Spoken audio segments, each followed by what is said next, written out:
Ito ang diskarte ko sa pag-aalaga ng mga sisiw mula pagkalabas sa egg incubator of day old hanggang 1 month old. Pagkalabas pa lang sa egg incubator, binibigyan ko kaagad sila ng lactamino, 1 patak bawat sisiw. Di na ako naglalagay ng asukal sa tubigan nila kasi nga medyo may budget pa tayo dito. Kaya ang nilalagay ko Vitamin Pro powder, pero kapag walang budget asukal ginagamit ko. Araw-araw kong nililinisan ang pinaglalagyan ko ng mga sisiw para masigurado lang na healthy hanggang sa paglaki ng aking alaga. Ito lang gamit ko during brooding karton at yung apakan ang ay papel.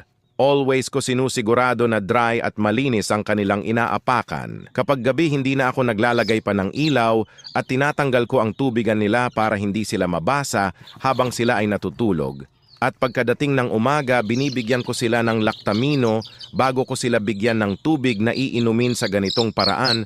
Ng pag-aalaga ko ay nakikita ko maliliksi at malulusog ang mga sisiw kapag okay na ang kanilang katawan.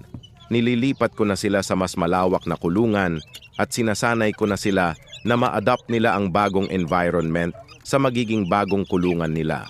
Kayo mga kalodi, diskarte nyo sa mga alagang mga sisiw? Comment below, maraming